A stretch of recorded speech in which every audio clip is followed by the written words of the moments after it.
రామానుజదయా పాత్రం జ్ఞాన వైరాగ్య భూషణం శ్రీమద్వేంకటనాథార్యం వందే వేదాంత దేశికం. జయ జయ శ్రీ సుదర్శన శ్రీమతే శనిగమాంత మహాదేశికాయ నమః. దేశికవాణి ఈ ఒక శీర్షికలో డాక్టర్ ఉభయ వేదాంత విద్వాంసులు నావల్పాకం వాసుదేవాచార్య స్వామి అనుగ్రహించిన తమిళ ఉపన్యాసం నుంచి తెలుగు అనువాదం. ఈరోజు 18వ ఉపదేశం. చాలా మోసమైన హీనమైన చౌర్యం. చౌర్యం అంటే దొంగతనం, చాలా నీచం. దేని దొంగిలించినా తప్పే, అందరికి తెలిసే విషయం. అది కూడా కొన్ని విషయాల్ని చాలా మోసమైన దొంగతనం అని మనం పెట్టుకున్నాం. సాధారణంగా దొంగతనం చిన్న చిన్న విషయాలు తప్పేమి కాదండి అనుకుంటాం మనం.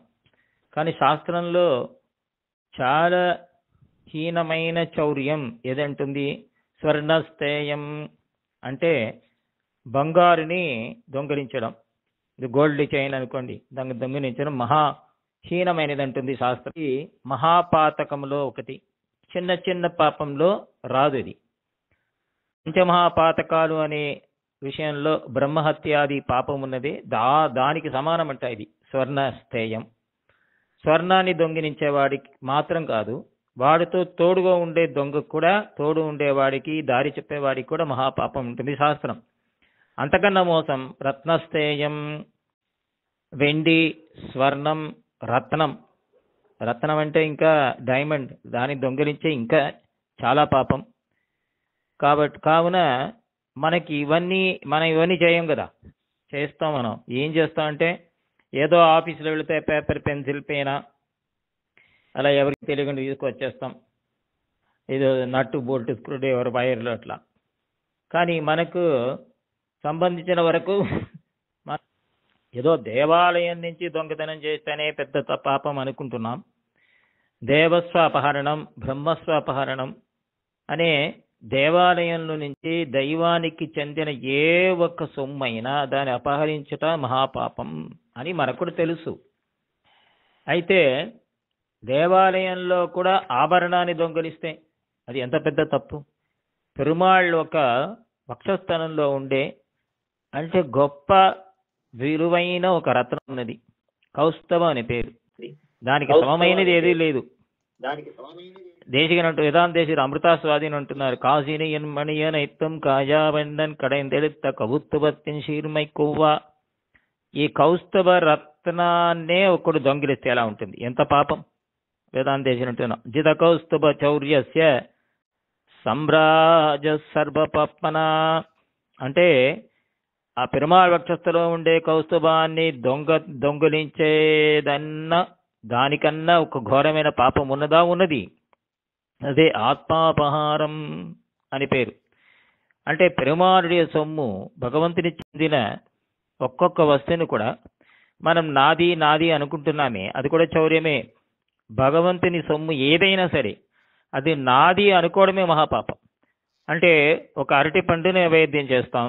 చేసే సమయంలో మనం ఏమంటున్నాం కూడా, ఏ పెరుమాళే, ఏ భగవంతుడా, నా ఒక సొంతమైన తోటలో నేనే కష్టపడి ఈ చెట్టుని పెంచి, అరటి చెట్టుని, ఈ ఒక పండు వచ్చింది, ఇది నీకు సమర్పిస్తున్నాను, నువ్వు స్వీకరించు అనుకుంటున్నామే. ఇంత పెద్ద 3 తప్పులు ఉన్నాయి. దాంట్లో పెద్ద చౌర్యం, 3 పాపాలు ఉన్నాయి. మొదటి విషయం, ఈ అరటి పండు మనకు సొంతమైనదా?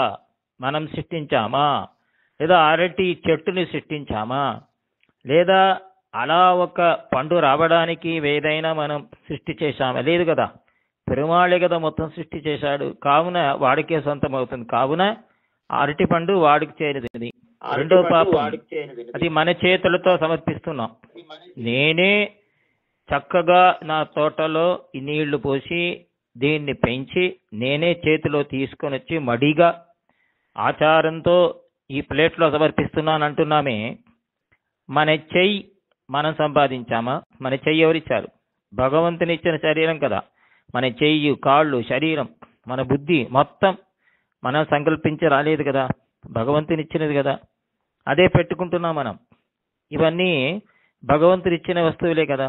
కావున నా చెయ్యిలారా నా చెయ్యితో ఇచ్చాను అనే అనుకోవడం కూడా రెండవ దొంగలితనం, రెండవ పాపం. మూడో విషయం, నేను సమర్పిస్తున్నాను అని చెప్పడం కూడా ఒక దొంగతనమే. నేను అని విడిగా ఏమైనా ఉన్నదా?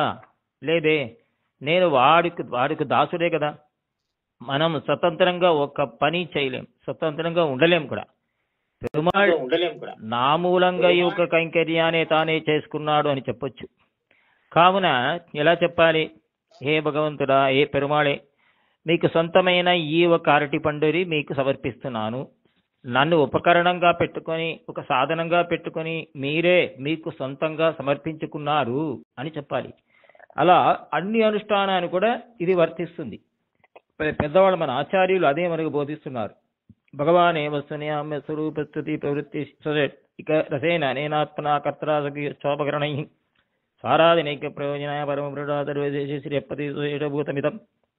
ఈ ఒక సంధ్యావందనము, స్నానాఖ్యం, సంధ్యావందనాఖ్యం కర్మ స్వస్మై సుప్రీతే సైమేవ కార్యతి అని సాత్విక త్యాగం చేయాలంటున్నారు మన ఆచార్యులు. అయితే ప్రారంభంలో ఈ ఒక సాత్విక త్యాగాన్ని చేయాలి. స్వారాధనైక ప్రయోజనాయ పరమ పురుష సర్వశేషి స్వశేషభూతమిదం నని ప్రారంభించి స్వస్మై సుప్రీతమేవ కార్యతి అని ముగిస్తున్నాం కదా. స్వకీయోపకరణ, తన ఒక ఉపకరణంగా, తన ఒక సాధనంగా నన్ని చేసుకొని పెట్టుకొని తన ఆరాధన కొరకు తన వస్తువుని భగవంతు తనకే తానే సమర్పించుకున్నాడు అని నేను దాంట్లో మనం ఒక వ్యాజమే, ఉపకరణమే, సాధనమే, నా మూలంగా సమర్పించుకున్నాడు అని ప్రతి ఒక్క విషయంలో ఈ ఒక అనుసంధానం, ఈ ఒక భావం ఉండాలి. స్నానం, సంధ్యావందనం, తిరువారాధన ఏది చేసినా ఆళవంద రామానుజులు కూడా మనకి ఇదే నేర్పుతున్నారు మనకు.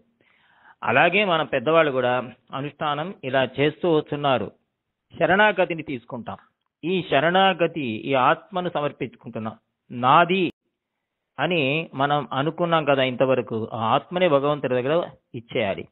దొంగతనం చేసిన ఒక వస్తువుని దానికి సొంతమైన యజమానుడి దగ్గర దాన్ని ఇవ్వడమే కదా చక్కని దారి. అదే కదా ధర్మం, అదే శరణాగతి. நம்மாழ்வார் అంటున్నారు, ఎనదావియల్ కలంద పెరునులదవి కైమారా ఎనదావి తండ్రిందే నిని మీల్వదన్బదుండే అంటున్నారు. నా ఆత్మను నీకు సమర్పిస్తున్నాను అన్నారు. తర్వాత ఆలోచించారు, నా ఆత్మ నాది కాదు, అది కూడా నీదే కదా.